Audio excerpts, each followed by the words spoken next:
నమస్తే అండి. శ్రీ గురుభ్యో నమః. మహాగణాధిపతయే నమః. శ్రీమాత్రే నమః. ఈరోజు మనము ద్వాదశ రాశుల వాళ్ళకి డిసెంబర్ 2025 రాశి ఫలాలు ఎలా ఉండబోతున్నాయో తెలుసుకునే ప్రయత్నం చేద్దాము. కానీ దానికంటే ముందు డిసెంబర్‌లో గ్రహ గోచారం ఎలా ఉంది? ఏ గ్రహం ఎప్పుడు ట్రాన్సిట్ అవుతుంది? ఏ రాశిలోకి ట్రాన్సిట్ అవుతుంది? అనే ఒక ఇన్ఫర్మేషన్ గ్యాదర్ చేసుకుందామండి. మొదటగా మనము రవి గ్రహం గనక చూసుకున్నట్లయితే రవి డిసెంబర్ 1 తారీఖు నుంచి 15 తారీఖు వరకు కూడా వృశ్చిక రాశిలో సంచారం జరగడము. దాని తర్వాత నెలాఖరి వరకు అంటే 31 తారీఖు వరకు కూడా మనకి ధనుసు రాశిలో సంచారం జరగడం అనేది కనిపిస్తుంది. చంద్రుడు ఎలాగో మనకి 2.5 రోజులకి రాశి మారుతూ ఉంటారు కాబట్టి చంద్రుడి పరిజ్ఞానం మనకు అంతగా తీసుకోము మేజర్ ట్రాన్సిట్స్ కి సంబంధించి. సో కుజుడు కనుక చూసుకున్నట్లయితే డిసెంబర్ 7 తారీఖున ధనుసు రాశిలోకి సంచారము. దానికంటే ముందు మొదటి 6 రోజులు కూడా వృశ్చిక రాశిలో సంచారము. రవి కుజుల యొక్క కలయిక మొదటి 6 రోజుల వరకు కూడా ఉంటుంది వృశ్చిక రాశిలో. తర్వాత డిసెంబర్ 7 తారీఖు నుంచి డిసెంబర్ 31 వరకు కూడా కుజుడు ధనుసు రాశిలో సంచారం జరగడం అనేది కనిపిస్తుంది. గురు గ్రహం చూసుకున్నట్లయితే వక్రిగతిలో ఉండి ఫస్ట్ 5 డేస్ అంటే 1 తారీఖు నుంచి 5 తారీఖు వరకు కూడా గురువు మనకి కర్కాటక రాశిలో సంచారం జరిగి వక్రిగతిలో మనకి మిథున రాశిలోకి ఎంటర్ అవ్వడం అనేది కనిపిస్తుంది అనమాట. అండ్ మనము చాలా ఎపిసోడ్స్ లో ఇది వరకు కూడా చెప్పుకున్నాము గురువు మనకి ఈ సంవత్సరం అతిచారి లో ఉంటారు ట్రాన్సిట్ లో అని, అంటే ఫాస్ట్ మూవ్మెంట్ ఉంటుంది. సో మిథున రాశిలో సంచారం జరుగుతుంది అనమాట 5 తారీఖు నుంచి నెలాఖరి వరకు కూడా. శనిని చూసుకున్నట్లయితే మీనరాశిలో సంచారము పూర్వభాద్ర నక్షత్రంలో నుంచి సంచారం జరుగుతుంది. రాహు చూసుకున్నట్లయితే గనక కుంభరాశిలో శతభిష నక్షత్రంలో సంచారము, కేతు పూర్వ ఫాల్గుని నక్షత్రంలో సింహరాశిలో సంచారం జరగడము. అండ్ బుధుడి కనుక చూసుకున్నట్లయితే మొదటి 16 రోజులు కూడా మనకి వృశ్చిక రాశిలో సంచారము, తర్వాత ధనుసు రాశిలోకి సంచారం అనేది కనిపిస్తుంది. అండ్ శుక్రుడు గనక చూసుకున్నట్లయితే మొదటి 20 రోజులు కూడా మనకి వృశ్చిక రాశిలో సంచారము, దాని తర్వాత ధనుసు రాశిలోకి సంచారం జరుగుతుంది.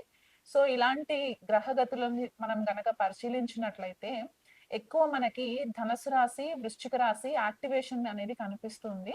అండ్ మనకి శుక్రుడు మనకి వృశ్చిక రాశిలో సంచారం, తులా రాశి నుంచి వృశ్చిక రాశిలో, తర్వాత వృశ్చిక రాశి నుంచి ధనుసు రాశిలోకి, ఇక్కడ కూడా మనకి జలతత్వమైన వృశ్చిక రాశి యాక్టివేషన్ లో ఉండడము. అండ్ మనకి శని కూడా మీన రాశిలో సంచారము జలతత్వ రాశి అవ్వడము. అండ్ రాహు వచ్చేసరికి శతభిష నక్షత్రము జలతత్వ నక్షత్రంలో, అంటే శతభిష మనకి వరుణుడు రూల్ చేస్తారు కాబట్టి ఇక్కడ మనకి వరుణుడు వర్షాలకి కారణం అని కూడా మనం చెప్తూ ఉంటాం. అంటే ఆయన వర్షాలకి దేవుడు, లేకపోతే మనకి సముద్రాలకి దేవుడు అని కూడా మనం చెప్తూ ఉంటాం కాబట్టి రాహు అక్కడ సంచారం జరగడము.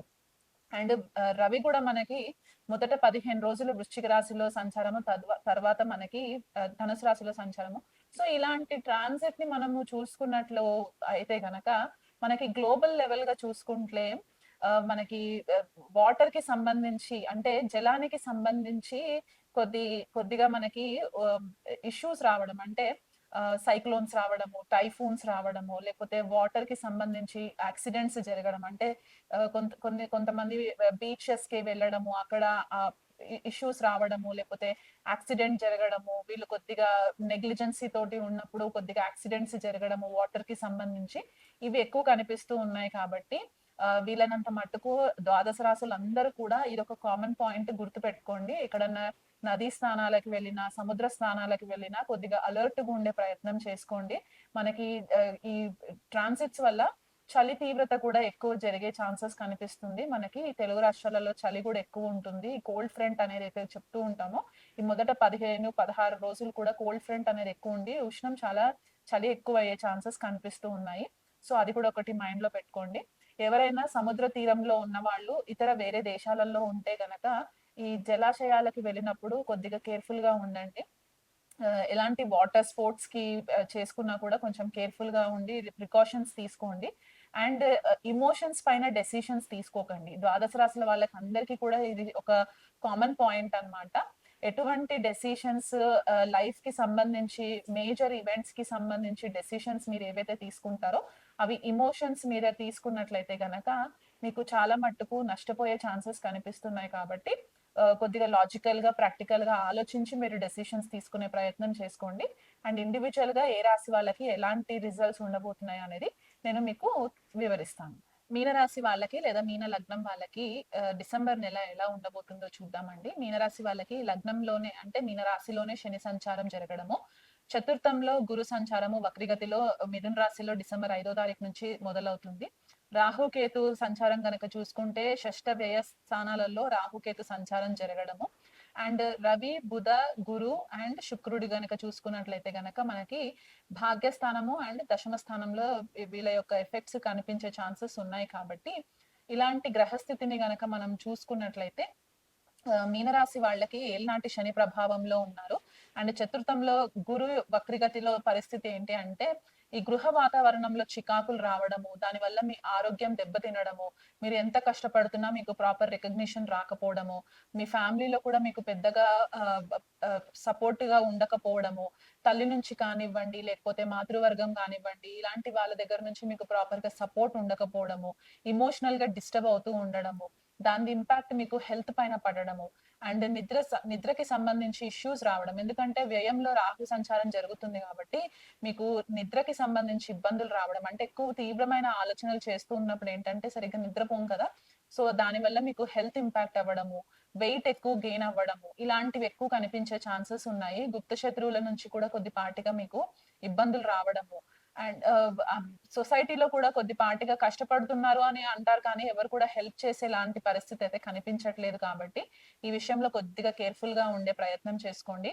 ఎప్పుడైతే మనకి రవి, కుజుడు దశమ స్థానంలో ధనుసు రాశిలోకి సంచారం జరుగుతుందో ఆపోజిట్ లో మనకి గురువు సంచారం కూడా జరుగుతుంది కాబట్టి అప్పుడు మీకు ఒక స్టెబిలిటీ అనేది కనిపించే ఛాన్సెస్ ఉంటాయి. అంటే మొదటి 15 రోజులు కూడా మీకు కొద్దిపాటిగా డిస్టర్బెన్సెస్ కనిపిస్తూ ఉన్నా నెక్స్ట్ 15 రోజులు కూడా మీకు చాలా రిలీఫ్ ఉండడానికి ఛాన్సెస్ ఎక్కువున్నాయి. అప్పుడు మీ మాటకు ఒక విలువ పెరగడానికి పాసిబిలిటీస్ ఉంటాయి. అంటే గృహంలో మీ మాటకి విలువ పెరగడానికి ఛాన్సెస్ ఉన్నాయి. రెగ్యులర్ గా దైవారాధన చేసుకోండి. కెరియర్ కి సంబంధించి చాలా మట్టుకు మీరు ఎఫర్ట్స్ పెట్టవలసిన పరిస్థితి కనిపిస్తుంది. భాగ్యస్థానంలో సంచారము, కొన్ని గ్రహాల సంచారము, తర్వాత మళ్ళీ దశమ స్థానంలోకి శుక్రుడు, బుధుడు, రవి, కుజుడు ఇలాంటి సంచారం జరిగినప్పుడు ఏంటంటే కెరియర్ కి సంబంధించి, భాగ్యానికి సంబంధించి ఫ్లక్చుయేషన్స్ వచ్చే ఛాన్సెస్ కనిపిస్తూ ఉంటాయి. మీరు అనుకున్నది ఒకటి, అక్కడ అయ్యేది ఒకటి ఇలాంటి సిచ్యువేషన్స్ కనిపిస్తూ ఉంటాయన్నమాట. సో ఆ విషయంలో కొద్దిపాటిగా కేర్‌ఫుల్ గా ఉండే ప్రయత్నం చేసుకోండి. ఎప్పుడైతే రవి, కుజులు కలిసి ధనుసు రాశిలో ఎంటర్ అవుతారో శని యొక్క వీక్షణ దశమ వీక్షణ పడుతుంది కాబట్టి ఆ టైంలో మీకు తండ్రితోని లేకపోతే తండ్రి తరఫున వాళ్ళతో అత్తగారింటికి సంబంధించి స్పెసిఫిక్ గా మీ అత్తగారితో కూడా కొద్దిపాటిగా ఈగో క్లాషెస్ జరగడానికి ఛాన్సెస్ కనిపిస్తున్నాయి కాబట్టి ఈ విషయంలో కేర్‌ఫుల్ గా ఉండండి. వీలైనంత మట్టుకు మీ తల్లిగారి యొక్క బ్లెస్సింగ్స్ తీసుకునే ప్రయత్నం చేయండి. నోటి దురుస్తనం తోటి ఎవరిని కూడా హర్ట్ చేసేలాంటి మాటలు మాట్లాడకండి. పేషెన్స్ గా వెయిట్ చేయండి. మీకంటూ ఒక టైం వస్తుంది. అప్పుడు మీరు ఫ్లరిష్ అవ్వడానికి పాసిబిలిటీస్ ఉంటాయి. సో ఏళ్నాటి శని ప్రభావంలో ఉన్నారు కాబట్టి రెగ్యులర్ గా శనికి తైలాభిషేకం చేయించుకోవడము, 19,000 సార్లు జపం చేయించుకోవడము, గురువు కూడా మీకు ఫేవరబుల్ గా చతుర్థ స్థానంలో గురువు కూడా ఫేవరబుల్ గా లేరు కాబట్టి శత్రుక్షేత్రంలో ఉన్నారు కాబట్టి గురువుకి సంబంధించి శనగలు దానం చేయడము, లేకపోతే శనగలు నానబెట్టి గోవుకి తినిపించడము, ఇలాంటివి చేసుకున్నట్లయితే గనక మీకు కొద్దిపాటిగా రిలీఫ్ వస్తుంది. అండ్ అది కాకుండా లక్ష్మీదేవి ఆరాధన రెగ్యులర్ గా చేసుకోవడము, దుర్గాదేవి ఆరాధన చేసుకోవడము, లేదా మీ ఇష్ట దేవత ఇంకా ఎవరైనా వేరే అమ్మవార్లు ఎవరైనా ఉంటే గనక మీ కులదేవత, మీ ఇంటికి సంబంధించిన దేవతలు ఎవరైనా ఉంటే వాళ్ళని రెగ్యులర్ గా మీరు ప్రేయర్స్ చేస్తూ ఉండడము. టెంపుల్ విజిట్ అవుతూ ఉండండి. వీలైనంత మట్టుకు మీరు ఎంత దైవ క్షేత్రాలు విజిట్ చేస్తే మీకు అంత మంచి రిజల్ట్స్ వస్తాయి. సో ఇవన్నీ ఫాలో అవుతూ వీలైనంత మట్టుకు మెడిటేషన్ ప్రాక్టీస్ చేసుకోండి. దానివల్ల కూడా మీకు ఈ స్లీప్‌లెస్ ఇష్యూస్, ఇన్సోమ్నియా రాకుండా ఉండడానికి ఛాన్సెస్ ఎక్కువ కనిపిస్తాయి.